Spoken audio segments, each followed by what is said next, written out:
ہے آج فلک روشن روشن ہیں تارے بھی جگمگ جگمگ، محبوب خدا کے آتے ہیں، محبوب خدا کے آتے ہیں۔ میرے محمد پیارے بنے دورا دورا، میرے محمد پیارے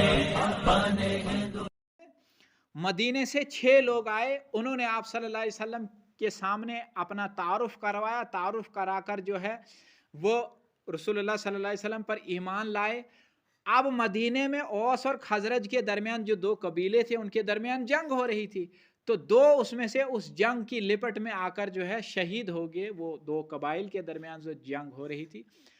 اگلے سال حج کے موسم میں پھر رسول اللہ صلی اللہ علیہ وسلم مختلف جگہوں پر محنت کر رہے تھے،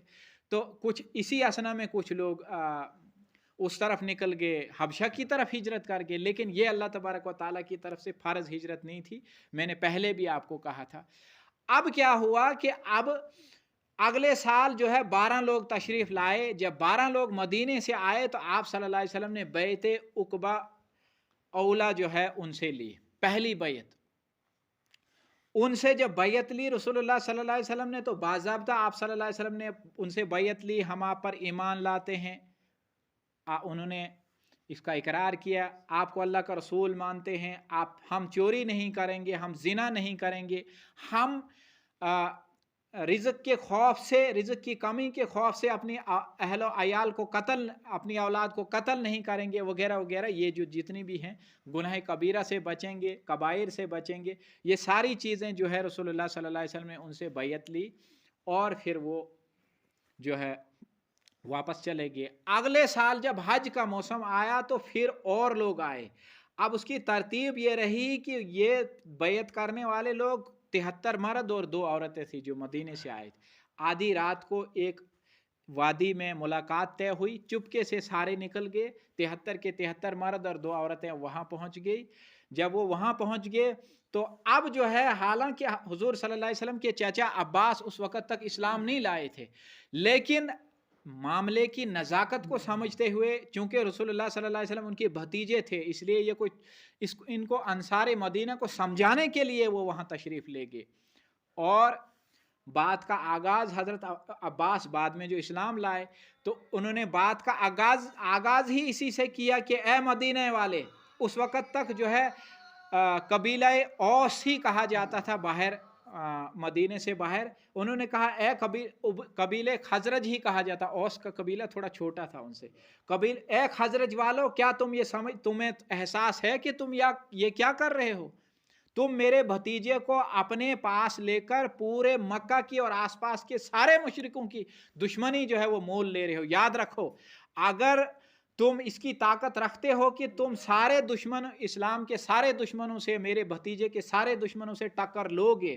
تو تم اس کو لے جاؤ، اور یاد رکھو اگر بعد میں تمہارے لوگ اس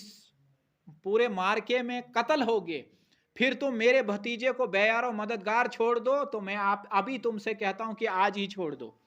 مت لے جاؤ، آج چھوڑ دو۔ یہ کوئی چھوٹی بات، مذاق نہیں ہے، اس کو مذاق نہیں سمجھنا۔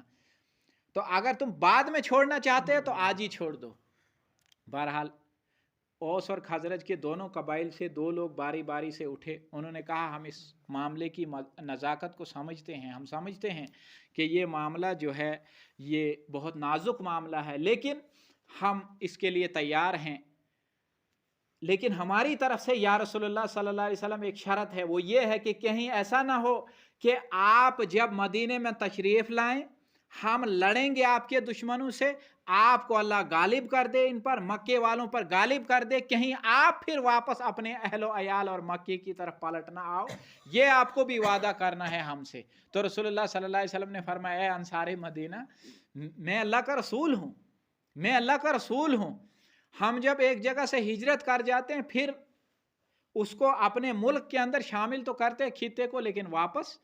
میں وعدہ خلافی نہیں کروں گا، پھر میں واپس نہیں آؤں گا۔ بہرحال انہوں نے اطمینان حاصل کیا۔ پھر آپ صلی اللہ علیہ وسلم نے 12 نقیب ان کے مقرر کیے، 12 نقیب، 12 سردار، 12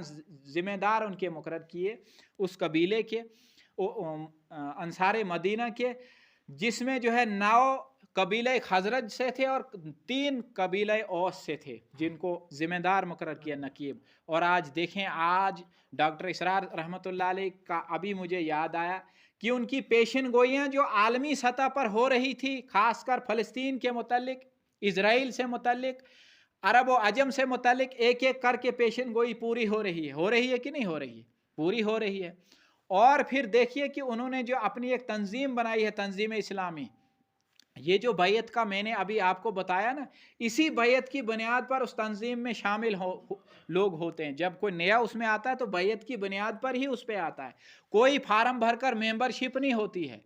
کوئی چلا 4 مہینہ نہیں لگایا جاتا ہے، بلکہ بیعت کی بنیاد پر، جیسے رسول اللہ صلی اللہ علیہ وسلم نے بیعت لی. اور باضابطہ اوپر سے کوئی ملکی سطح پر، ریاستی سطح پر امیر نہیں بنتا ہے، بلکہ نچلی سطح پر نقیب مقرر ہوتے ہیں. نقیب 8-10 آدمیوں پر ایک نقیب، 8-10 آدمیوں پر ایک نقیب مقرر ہوتا ہے. تو یہ ہے ان کی فکر، دعوت و فکر. آج ڈاکٹر اسرار صاحب رحمۃ اللہ علیہ ہمارے درمیان میں موجود نہیں ہے، لیکن قرآن موجود ہے، سنت موجود ہے، سیرت موجود ہے، اور جو کچھ انہوں نے بتایا وہ موجود ہے. ان کے اہل و عیال موجود ہیں، ان کی تنظیم موجود ہے، ان کی بتائی ہوئے ہو بے ہو باتیں ہمارے سامنے موجود ہیں.